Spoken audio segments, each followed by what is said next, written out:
हमारी, ये मैदान है हमारा, ये अरमान हमारे, ये हौसला हमारा, ये पहचान हमारी, ये साहस हमारा, ये जिद है हमारी, सारा जहां हमारा, उड़ने की ये हमारी, खुला आकाश हमारा। ये उड़ान है हमारी, ये आसमां हमारा।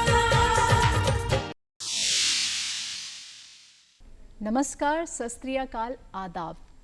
स्वागत है आपका आपके बेहद ही खास कार्यक्रम खुला आकाश में। आज हम एक बहुत संवेदनशील मुद्दे को लेकर आए हैं। हमारा मुद्दा है हक, ट्रांसजेंडर के हक का। बहुत समय, लंबे समय से अगर बात करें तो हम समाज के एक ऐसे तबके पर टॉर्चर कर रहे हैं, उनको मंजूरी नहीं दे रहे हैं, उनकी चीज़ों को अपना नहीं रहे हैं, और उनकी बहुत सी काबिलियत है, उनके अंदर हुनर है, उसको जिसे हमें अपनाना चाहिए। वक्त आ गया है कि हम उनको खुले मन से अपनाएं और उनके अंदर जो काबिलियत है उस पर भी हमें भी ध्यान देना चाहिए, क्योंकि उन्हें भी रब ने बनाया है, उनका शरीर भी मिट्टी का है, वो वैसे ही हैं जैसा रब ने बनाया है। ये एक प्राकृतिक चीज़ है, ऐसा नहीं है कि ये कोई चॉइस है, निर्णय है, उन्होंने अपने लिए ऐसा चीज़ डिसाइड किया है। उनके परिवार वालों को भी ये समझना चाहिए कि हमारे घर में जो बच्चा हुआ है उसके साथ अच्छा ही बर्ताव करें, हर तरीके से अच्छा ही सोचें और खुले मन से उनको अपनाएं। तो फिर ये कड़वाहट क्यों है? आइए इसी विषय पर हमने एक स्टोरी बनाई है, उसको देखते हैं। ट्रांसजेंडर मूलतः वैसे लोग हैं जिनकी एक लैंगिक पहचान या अभिव्यक्ति उस लिंग से अलग होती है जो उन्हें उनके जन्म के समय दी गई होती है। कुछ ट्रांसजेंडर लोग जो लिंग परिवर्तन के लिए चिकित्सा सहायता लेने की इच्छा रखते हैं, इन्हें ट्रांससेक्सुअल कहा जाता है। कई ट्रांसजेंडर लोगों को कार्यस्थल और सार्वजनिक होटलों या अन्य आवासीय स्थान ढूंढने और स्वास्थ्य सेवाएं ग्रहण करने में भेदभाव का सामना करना पड़ता है। कई स्थानों पर उन्हें भेदभाव से बचाने के लिए कानूनी संरक्षण प्राप्त नहीं है। वर्षों से यह समाज अपने अस्तित्व की लड़ाई लड़ता आ रहा है। भारतीय संस्कृति और न्यायपालिका तीसरे लिंग को मान्यता देती है। बदलती तस्वीर में ट्रांसजेंडर आबादी ने समाज में अपनी पहचान बनाना शुरू कर दी है। 1998 में मध्य प्रदेश की शबनम बानो, जिन्हें लोग शबनम मौसी के नाम से जानते हैं, भारत की पहली ट्रांसजेंडर विधायक चुनी गई। मानवी बंदोपाध्याय ने शिक्षा के क्षेत्र में अपनी पहचान हासिल की और देश की पहली महाविद्यालय प्राचार्य बनी। जोईता मोंडाल लोक अदालत की जज बनी। नितिशा बिस्वास देश की नामी गिरामी मॉडल बनी। पद्मिनी प्रकाश देश की पहली टीवी समाचार प्रस्तोता बनी। सिक्स पैक बैंड एक फेमस म्यूजिकल बैंड ग्रुप है जिसमें सिर्फ ट्रांसजेंडर सदस्य ही हैं। ऐसे कई उदाहरण हैं जहां ट्रांसजेंडर समुदाय के लोगों ने हर क्षेत्र में अपना परचम लहराया है। इसी कड़ी में बिहार की मधु कश्यप ने राज्य के ट्रांसजेंडर सदस्यों के लिए एक मिसाल प्रस्तुत किया है। मधु बिहार की पहली ट्रांसजेंडर सब इंस्पेक्टर बनी है और न सिर्फ ट्रांसजेंडर समुदाय का बल्कि पूरे राज्य का नाम रोशन किया है। ये उड़ान है हमारी, ये आसमां हमारा, ये छलांग है हमारी, ये मैदान है हमारा, ये अरमान हमारे, ये हौसला हमारा, ये पहचान हमारी, ये साहस हमारा, ये जिद है हमारी, सारा जहां हमारा, उड़ने की ये हमारी, खुला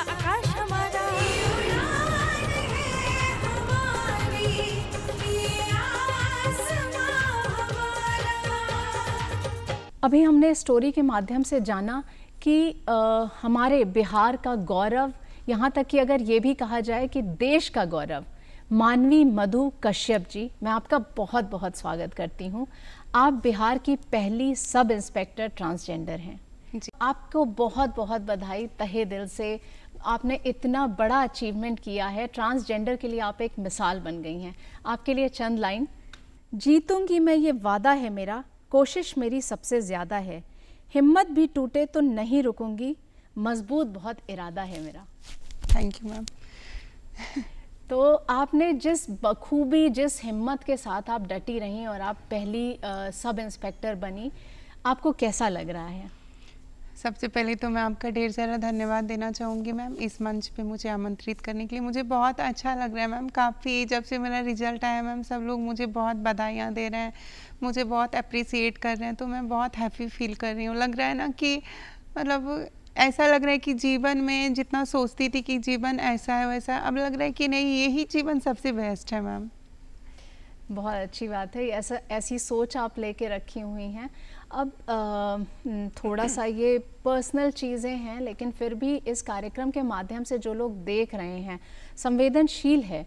और इसमें मैं चाहूँगी, जब आपको पता लगा कि आप औरों से थोड़ी सी भिन्न हैं, थोड़ी अलग हैं, तो कैसा रहा आपका ये कैसा अनुभव रहा आपका? देखिए मैम, मतलब औरों से अलग तो हूँ मैम, लेकिन ये मतलब कहने का है कि एक पूछते हैं कोई कोई कि ये कब पता चला। पता तो मुझे जब मैं, और बच्चे जो मम्मी के पेट से जन्म लेते हैं, तो मैं भी सिंपल मम्मी ने मुझे जन्म दिया, तो मैं जानती तो नहीं थी मैं कैसी हूँ, लेकिन ये समाज और ये आपके दोस्त और ये सब आपको एहसास दिला देते हैं कि आप अलग हो। अलग कोई नहीं होता मैम, ये जो व्यवहार होता है ना लोगों का, वो सबसे अलग कर देता है। तो क्या बोलते हैं, जब पता चला 7 साल लगभग हो गया, तो मुझे पता चल गया कि नहीं, मैं कुछ अलग हूँ थोड़ा। तो फिर मेरी ज़िंदगी की मतलब बोलिए तो एक तरह से संघर्ष शुरू हो गई मैम जी। फिर मैं पढ़ाई करने लगी मैम। फिर मैं मतलब देखिए, मेरे को शुरू से नेल पॉलिश, ये मतलब लिपस्टिक, ये बिंदी और ये सब करना बहुत पसंद था, तो मैं छोटे से करती थी। तो मम्मी लोग बोली बच्चे हैं, बेसिकली मम्मी लोगों का चाहे बड़े लोगों का सोच होता है कि चलो बच्चा है, चलो ठीक है, कोई बात नहीं है।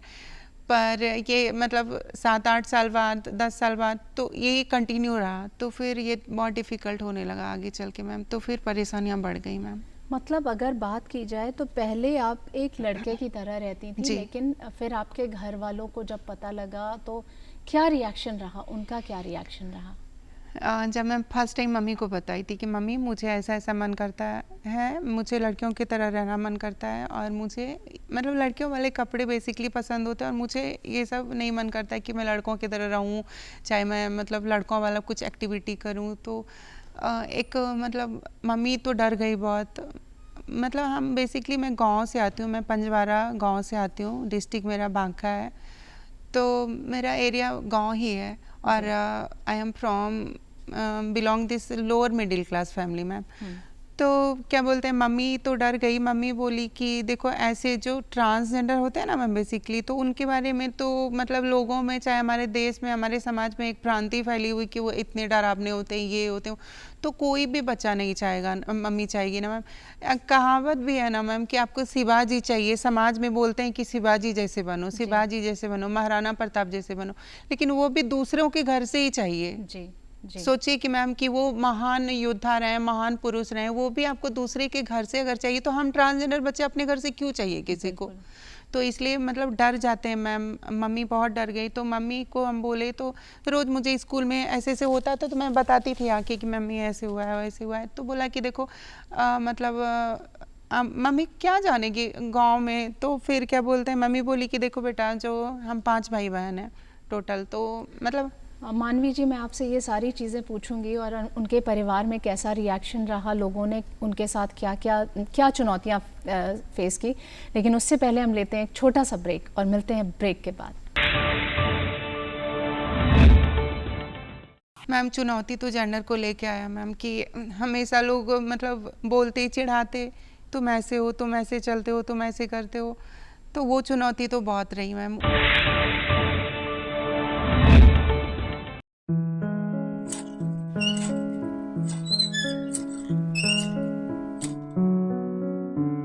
हमरा जमाना के तो बात ही कुछ और रहे। हमरा जमाना के गाना माने खारा सोना।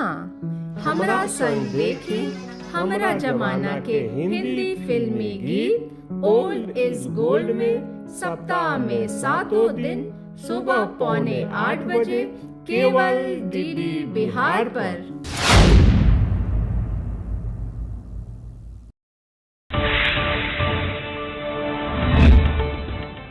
स्वागत है आपका एक बार फिर से आपके बेहद ही खास कार्यक्रम खुला आकाश में। आज हम चर्चा कर रहे हैं मानवी मधु कश्यप जी से, जो कि पहली ट्रांसजेंडर सब इंस्पेक्टर हैं। और आप बता रही थी कि आपकी मम्मी ने आपको एक्सेप्ट कर लिया जी, क्योंकि हर माँ के लिए उसका बच्चा ही सबसे अच्छा होता है। जी, मम्मी के लिए, माँ के लिए तो बच्चा बच्चा होता है ना मैम, कुछ एबिलिटीज़ लेके पैदा लिए हो, चाहे कुछ भी हो, मम्मी के लिए बच्चे बच्चे होते हैं। तो मम्मी मुझे बोली कि बेटा मतलब हम लोग के पास तो उतना पैसा है नहीं, चाहिए हो। बहुत सारे मतलब सुने हुए लोग थे कि मतलब ये होता है कि सर्जरी होती है और ये होता है, लेकिन उसमें पैसे बहुत लगते हैं। तो मम्मी हमें एक ही बात बोली कि देखो बेटा पहले पढ़ लो, अगर तुम पढ़ाई पूरी कर लोगे ना तो कहीं भी तुम्हें अच्छा मुकाम हासिल हो जाएगा, तो फिर तुम जैसे चाहो अपनी ज़िंदगी जी सकते हो। उसके बाद से उसी दिन से मैम मैं मतलब कहे तो मतलब नहीं भी मन करते हुए मैं सारी एक्टिविटी लड़कों वाली करती थी, और मैंने पूरी अपनी पढ़ाई कंप्लीट की 10 तक की मैम। तो 10 तक की तो मेरा एडमिशन तो फर्स्ट क्लास में ही हो गया था ना। तो 10 में होता है कि आप फर्स्ट सेकंड थर्ड जाते हो तो पैसे नहीं लगते मैम, तो पैसे नहीं लगते हैं, तो वो कंप्लीट जाते जाते मैं 10 तक पहुंची। फिर आया 11th की बारी, तो 11th की बारी आई मैम, उस टाइम 1300 रुपये लग रहे थे मैम। ओके। मतलब कॉलेज में। तो अब बात आ गई आपके संघर्ष चुनौतियों की, जो आपने पढ़ाई, आपकी मम्मी ने बता दिया कि पढ़ाई ही एक ऐसा, शिक्षा ही एक ऐसा शस्त्र है जिसके माध्यम से हर चीज़ों को बदला जा सकता है, और वो आपने समझ लिया। मुझे लगता है शिक्षा ही एक ऐसा माध्यम है जिससे आज आप यहाँ तक पहुँच पाए। जी बिल्कुल मैम, बिल्कुल। तो क्या क्या संघर्ष, क्या चुनौतियाँ सामने आई फिर? शिक्षा को हासिल करने में तो सबसे पहले तो मैम चुनौती तो जेंडर को लेके आया मैम, कि हमेशा लोग मतलब बोलते चिढ़ाते, तुम ऐसे हो, तुम ऐसे चलते हो, तुम ऐसे करते हो। तो वो चुनौती तो बहुत रही मैम। वो बोलिए तो डिस्क्रिमिनेशन जो होता है मैम, क्योंकि I was suffering with gender dysphoria ma'am, इस बीमारी को बोलते हैं मैम। बेसिकली जेंडर डिस्फोरिया ही से सफ़र करते हैं सब लोग। और जेंडर डिस्फोरिया में होता है मैम कि आपका माइंड है ना मैम, वो अलग रहता है, आपका जो सोल होता है, बॉडी, वो अलग रहता है। तो इसका सोच और आपकी बॉडी, मतलब आपका बॉडी तो इस तरह मतलब जैसे आप, वो अलग रहना चाहता है, माइंड अलग रहना चाहता है। अच्छा। तो दोनों का कॉम्बिनेशन नहीं हो मैम, आप एक ही शरीर में है मैम, और आपका 2 मतलब सोच है मैम, तो वो कहीं ना कहीं आपको कंसंट्रेट नहीं करने देगा, चाहे वो पढ़ाई पे हो, चाहे वो लाइफ का कोई भी एक्टिविटी हो। तो बहुत अनकम्फर्ट रहते हैं ऐसे लोग जो होते हैं ना मैम। आप कभी किसी डॉक्टर से बात करेंगे जो अच्छे से जानते हैं जेंडर डिस्फोरिया के बारे में, तो वो बोलेंगे मैम आपको कि वो मतलब हमेशा परेशान रहते हैं लाइफ में। तो ये सफरिंग हर ट्रांसजेंडर को करना पड़ता है? हर ट्रांसजेंडर को मैम। तो ये सबसे बड़ी चीज़ है कि ट्रांसजेंडर के लिए सबसे बड़ी चुनौती तो यही है कि अपना शरीर ही पूरी तरीके से काबू में नहीं रहता है। फिर भी मतलब सलाम है आपके जज्बे को, क्योंकि आपने इस तरीके से अपने आप को बैलेंस करके और यहाँ तक पहुँच पाई। और बहुत सी चुनौतियों का आपने जैसा बताया कि आपको कुछ जैसे परिवार के साइड से संघर्ष करना पड़ा, या समाज में जब आप कहीं बाहर निकलती थी तो लोगों ने आपके साथ जो भी, कुछ समय के लिए आप ट्रांसजेंडर समुदाय के साथ भी रहीं, तो आपका वहाँ का अनुभव कैसा रहा? जी मैम, वहाँ का अनुभव तो मतलब मैम कहिए तो एक तरह से बहुत अच्छा भी रहा और बहुत बुरा भी रहा मैम। क्योंकि अच्छा इसलिए बोलूँगी कि बहुत सारी चीज़ सीख पाई कि दुनिया में लोग कैसे होते हैं, ट्रांस के प्रति किसी की थिंकिंग कैसी होती है, उनका रवैया कैसा होता है उनके प्रति वो क्या सोचते हैं, ये तो सीख गई मैम एक तरह से। और दूसरी तरह से कहूँ तो मतलब अपने ही समुदाय में, मैं ये नहीं कहती सब लोग बहुत बुरे हैं, कुछ लोग बहुत बुरे हैं भैया, लेकिन कुछ लोग बहुत अच्छे हैं। जैसे मेरी फ्रेंड अभी बरसा आई है मेरे साथ, तो इनके बताऊं कि जब मैं पढ़ने जाती थी वहाँ पे, तो मेरे को ये फ़ोन करके पूछते खाना खाई हो, नहीं खाई हूँ। तो ये यहाँ से टिफिन से बना के ये लेके वहाँ पे जाती थी, और किसी किसी दिन ये बनी इसको क्लास नहीं करना होता था इनको, तो ये सीढ़ी पे बैठी रहती थी कि नहीं हम खाना लेके आए, तुम खा लेना तब पढ़ाई करना। क्योंकि क्या बोलते हैं, उनको लगता था कि मैं खाई नहीं हूँ क्योंकि मैं अकेले रहती थी। तो इवन बहुत लोग बहुत अच्छे हैं, तो वहाँ से अच्छे बुरे बहुत सारे मतलब सीख मिले मैम, और एक्सपीरियंस भी रहा कि बहुत कुछ इतना रहा कि मतलब दुनिया से लड़ने का हिम्मत आया मैम। दुनिया से लड़ने की हिम्मत आ गई, और अपने आप में जो आपने सोचा था कि मुझे कुछ करना है लाइफ में, हर तरीके की चीज़ों को देखते हुए समझते हुए। अभी हम मानवी जी से चर्चा जारी रखेंगे, लेकिन उससे पहले लेते हैं एक छोटा सा ब्रेक और मिलते हैं इस ब्रेक के बाद। हम जैसे बच्चे ना मैम हर चीज़ में कैपेबल होते हैं, चाहे वो कुछ भी हो। हम जैसे मतलब कहिए तो स्पेशल गॉड गिफ्टेड होता है। तो हम जैसे बच्चे को अगर कोई बोलने वाला हो जाए कि हम तुम्हारे पीछे खड़ा हैं, तो वो कुछ करके दिखा देंगे मैम। मैंने देखा जब तेरी नजरों के थ्रू, कभी 101 कभी 102। अब डीडी बिहार पर मजा ली सदाबहार हिंदी फिल्मी गीतन के पहला, दूसरा और पांचवा सोमवार, मंगलवार, बृहस्पतिवार, शुक्रवार, शनिवार और रविवार शाम 7:30 बजे देखिए चित्रहार सिर्फ डीडी बिहार पर।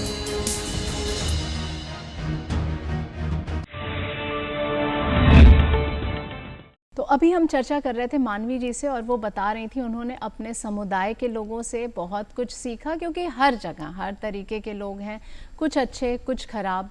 तो अब हम आगे आपसे जो जानना चाहेंगे, आपने बताया आपके बहुत से और भी शौक़ हैं। मैं पहले बताइए आपके और क्या क्या शौक़ हैं जिसमें आप रुचि रखती हैं? मुझे सबसे ज़्यादा रुचि तो मैम बुक पढ़ने में, और मुझे मतलब जो जैसे CIA हो गया और रॉ हो गया, ये सब बेस्ड मूवी जो होती है वो देखने में मुझे मतलब मुझे बहुत अच्छा लगता है मैम। मुझे सॉन्ग सुनने भी पसंद है मैम। और मैं चाहूँगी इस मंच पे आज आप आई हैं और आप बहुत अच्छा गुनगुनाती भी हैं, तो 2 लाइन कुछ सुनाएं। एक सॉन्ग है मैम, फेवरेट है मेरे, सर हमेशा गुनगुनाते हैं क्लास में। जिंदगी हर कदम एक नई जंग है, जीत जाएंगे हम, जीत जाएंगे हम, गर तेरा साथ हो। जिंदगी हर कदम एक नई जंग है, एक नई जंग है। क्या बात है, ये जंग आपने जीत ही लिया है। जी मैम। अब अगर ये बात करें, ये आपने जैसा सोचा हुआ है, आपके लिए वाकई आपकी ज़िंदगी एक जंग जैसी रही और आप उसको जीतती चली आ रही हैं मानवी जी। आप अभी जैसे सब इंस्पेक्टर आपने अब आप ज्वाइन करेंगी और आपको बहुत अच्छा लगेगा। आगे आपने क्या सोचा हुआ है, क्या लक्ष्य निर्धारित किया है अपने लिए? क्योंकि आप मेहनत इतनी शांति से करती हैं क्योंकि आपकी सफलता ही उसकी गूंज हो जाती है। जी मैम। कहने का है ना मैम कि सफलता आप इतनी शांति से करो कि आपका कामयाबी शोर मचा दे। तो मतलब मैं तो देखिए मैम, जैसे मैं पढ़ी, जैसे मेरी आइडल रेशमा प्रसाद जी हैं, तो उनके शेल्टर होम में मैं रहती थी वहाँ पे, तो उनके थ्रू मुझे ये मौका मिला। और क्या बोलते हैं, इसमें बहुत सारे जैसे हमारे रहमान सर हैं, वो हमारे को काफ़ी अच्छे मतलब पढ़ाई दिए, मतलब अच्छा हेल्प किए, क्योंकि मतलब बैठने जो कोचिंग में कोई नहीं देते, तो उन्होंने ससम्मान मुझे वहाँ पे पढ़ाया। और जो फाइनेंशियल मदद हुई वो सुल्तान सर मुझे किए। तो मैं इन्हीं सब के थ्रू मतलब मेरा सपना है मैम, मुझे IAS अधिकारी बनना है मैम, मुझे UPSC क्लियर करना है। और मैं मतलब आदरणीय मुख्यमंत्री जी को भी ढेर सारा धन्यवाद देना चाहूँगी कि जिन्होंने मुझे ये मौका दिए। भगवान करे आपकी सारी मनोकामना पूरी हो। आगे जैसे सरकार के द्वारा आप लोगों के लिए बहुत सी योजनाएं हैं, बहुत से फंड्स हैं जो आप लोगों को मिलते हैं, तो मैं चाहूँगी आप उन योजनाओं के बारे में बताएं ताकि जो भी लोग इस प्रोग्राम को देख रहे हैं वो कहीं ना कहीं से इस चीज़ से लाभान्वित हो सकें। जी मेरे पटना में दानापुर में शेल्टर होम है मैम, गरिमागिरी दोस्ताना सफ़र के नाम से है। इसको लीड रेशमा प्रसाद जी करती हैं। उन्हीं के मतलब उन्हीं के सानिध्य में मैं रहती थी मैम, उन्हीं के साथ रहती थी। और वहीं हॉस्टल से मैं क्लास करने आती हूँ यहाँ पे रहमान सर के यहाँ पे। तो वहाँ पे है कि सर मैम खाना पीना और बहुत सारी जो एक्टिविटीज़ हैं, जैसे कि जिसको जिस चीज़ में इंटरेस्ट है, जैसे सिलाई, कढ़ाई, कंप्यूटर और बहुत सारे हैं, डांस, मेकअप, तो वो सारी सुविधाएं हमें गवर्नमेंट की तरफ से हमारे गरिमागिरी दोस्ताना सफ़र में है। और सबसे बड़ी बात है कि वो सर्जरी के लिए मतलब हमारे को मतलब पैसे देते हैं कि 1.5 लाख कुछ something, I don't know confirm. तो वो सुविधाएं हमारे को गवर्नमेंट की तरफ से मिलती है, रहने खाने की मिलती है, जिसको मतलब काफ़ी संघर्ष के बाद यहाँ पे इस्टेब्लिश रेशमा प्रसाद जी कर पाई हैं। समथिंग कहें तो 2002 से उन्होंने झोला ले लेके हर एक ऑफिस घूमती थी कि प्लीज़ हमारे ट्रांसजेंडर समुदाय के लिए कुछ करिए, कुछ करिए। तो ये उनके लिए, उनको तो मैं सैल्यूट करना चाहूँगी, ग्रेट सैल्यूट मैम को। तो ये सारी सुविधाएं वहाँ पे मिलते हैं और वो मैम रेशमा प्रसाद जी लीड करती हैं। वहाँ पे रानी मैम भी हैं, अनुप्रिया मैम है, तीनों मिलके उनको लीड करते हैं। मतलब आप लोगों के लिए बहुत सारी सुविधाएं हैं, योजनाएं हैं, उनका भी लाभ उठा सकते हैं। इस मंच के माध्यम से मैं ये भी आपसे कहूँगी कि कभी ऐसा भी मतलब अगर किसी के घर में ऐसा ट्रांसजेंडर बच्चा है तो आप उनके पेरेंट्स को क्या बोलेंगे कि मतलब अपने बच्चे के साथ कैसा बर्ताव करना चाहिए, पेरेंट्स को क्या सलूक करना चाहिए? मैं उन सारे माता पिताओं से और जितनी भी माताएं और जितने भी मतलब पिता हैं, मेरे अंकल हैं, आंटी है, सबसे हाथ जोड़ के रिक्वेस्ट करना चाहूँगी मैम कि प्लीज़ हमारे जैसे बच्चे को ना मतलब बराबर का प्यार दीजिए। हम नहीं बोलते हैं कि मुझे ज़्यादा दीजिए, आप जैसे अपने और बच्चे को करते हैं वैसे करिए, बस एक बार बोल तो दीजिए मैम कि हम तुम्हारे साथ हैं। हम जैसे बच्चे ना मैम हर चीज़ में कैपेबल होते हैं, चाहे वो कुछ भी हो। हम जैसे मतलब कहिए तो स्पेशल गॉड गिफ्टेड होता है। तो हम जैसे बच्चे को अगर कोई बोलने वाला हो जाए कि हम तुम्हारे पीछे खड़ा हैं, तो वो कुछ करके दिखा देंगे मैम। तो इसीलिए मैं हर एक माता पिता से गुजारिश करूँगी, विनम्र निवेदन करूँगी उनसे कि आप ऐसे बच्चे को साथ ना छोड़ें। बस एक बार बोल देना, हम जैसों को अगर एक बार कोई ये दिला देना मैम कि आपके साथ है, हम जैसे शिखर पर भी तिरंगा लहरा देंगे मैम। क्या और बात है, क्या सच में मैम दिल निकाल के रख देंगे अगर कोई बोल दे कि हम तुम्हारे साथ। जैसे हमारे को जैसे इतनी सारी दिक्कतें हुई, सुल्तान सर हमारे साथ खड़ा रहे तो कहीं ना कहीं कर पाई, रहमान सर खड़े रहे कहीं ना कहीं कर पाए, हमारे माता पिता खड़े रहे तो कहीं ना कहीं कर ली ना मैम यहाँ तक। जी, अगर साथ मिले तो कुछ भी कर सकते हैं, बस साथ मत छोड़िए, हाथ मत छोड़िए। आगे मैं मानवी जी, बहुत बार लाइफ में ऐसा कुछ इंसिडेंट होता है जो हम लोग कभी भूल नहीं सकते हैं। वो अच्छा भी हो सकता है, बुरा भी हो सकता है। ऐसा कोई अनुभव जो आप हमारे साथ साझा करना चाहें? जी मैम, एक्चुअली मैम जब मैं गरिमागिरी दोस्ताना सफ़र में रहती थी तो वहाँ से मुझे काफ़ी आने जाने में दिक्कत होता था मैम।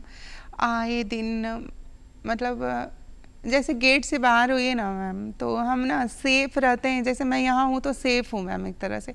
अगर मैं बाहर जाऊँ तो लोग मतलब तरह तरह के कमेंट, तो इतना डिस्क्रिमिनेशन होता है। मैं पूछना चाहती हूँ मैम, क्यों मैम, क्यों, आखिर मतलब ऐसा क्या है मुझ में मैम? तो डिस्क्रिमिनेशन इतना होता है। तो इंसिडेंट तो इतने सारे हैं लाइफ में मैम। आज 2014 से 2024 आ गया मैम, 10 साल से मैं अपने घर नहीं गई हूँ। तो आप सोच सकते हैं कि हमारे साथ इस 10 साल के दरमियान में मैं ये पूछेंगे आपकी क्या क्या हुआ है, मैं बोलूँगी ये पूछिए कि क्या क्या नहीं हुआ है।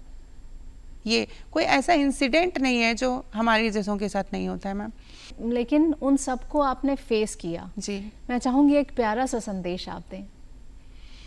प्यारा सा संदेश यही रहेगा सबके लिए कि ज़िंदगी में चाहे कितने भी मतलब ये क्यों ना हो जाए, आप कैसे भी हो, आप कितनी भी एबिलिटीज़ क्यों ना हो, फर्स्ट प्रायोरिटी अपने सेल्फ को दीजिए। अपने से इतना प्यार कीजिए कि खुद को रोज़ बोलिए सुबह उठ के। मैं रोज़ सुबह उठ के खुद को देख के कहती हूँ कि you like Katrina Kaif, I love you so much.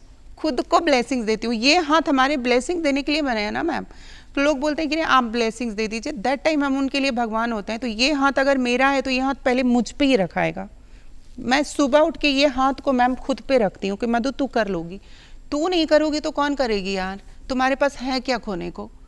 तू अगर नहीं करी तो फिर क्या बोलते हैं, सोच ले कि अगर मुझे इतना दिक्कत हुआ, एक तरह से मैं भगवान जी को ढेर सारा धन्यवाद देना चाहूँगी। उन्होंने चुना है मुझे, अगर इतना फेस कर पाई तो वो शक्ति मुझे देते हैं वो ऊपर वाले। तो ये हाथ अगर दूसरे को आशीर्वाद दे सकते तो ये हाथ खुद को भी दे सकते हैं मैम। और खुद को मैं ब्लेस करके मैं आगे बढ़ती हूँ मैम। बहुत बड़ी बात कही, आज आपने अपना कीमती समय दिया और हमारे साथ आई। एक बार आपको फिर से शुक्रिया और यहाँ आने के लिए बहुत बहुत धन्यवाद। थैंक यू मैम, आपका भी ढेर सारा धन्यवाद। आप मुझे इस मंच पे आमंत्रित किए। और सबसे पहले लास्ट में बस इतना कहना चाहूँगी, फर्स्ट प्रायोरिटी अपने सेल्फ को दीजिए। सेकंड, शिक्षा को इतना मजबूत बनाइए ना मैम कि शून्य से शिखर पर पहुँच जाइए। क्योंकि शिक्षा जो होता है ना मैम, इंसान जो होता है ना धन की रक्षा करते हैं, लेकिन इंसान की रक्षा शिक्षा करती है। तो इसीलिए आप लोग सशक्त बनिए, पढ़िए लिखिए और बिल्कुल मत डरिए। हर एक क्षेत्र में पढ़िए और जीत हासिल करके अपने जीवन को सक्षम बनाइए मैम। तो मानवी जी ने इतनी अच्छी अच्छी बातें हमें बताई कि शिक्षा को अपना हथियार बना लीजिए, अपने आप पे पूरा भरोसा रखिए। जिस दिन आपने अपने आप के ऊपर भरोसा रखा तो दुनिया की कोई ताकत आपको किसी भी चीज़ को करने से नहीं रोक सकती है। कोई ऐसा हर्डल नहीं है, कोई ऐसी चीज़ें नहीं हैं जो आपको रोक दें, जो आपको मजबूत बनाने से रोक दें। आप कुछ भी पा सकते हैं, बस आपको करना क्या है। क्योंकि जैसा हम मानवी जी से भी देख रहे हैं और सीख रहे हैं, मंजिल उन्हें ही मिलती है जिनके हौसलों में जान होती है। मंजिल उन्हें ही मिलती है जिनके हौसलों में जान होती है। पंख से कुछ नहीं होता, हौसलों से उड़ान होती है। आज के लिए बस इतना ही। अगले अंक में एक नए विषय के साथ फिर चर्चा करेंगे। तब तक के लिए मुझे और मेरी टीम को दीजिए इजाज़त। धन्यवाद। ये उड़ान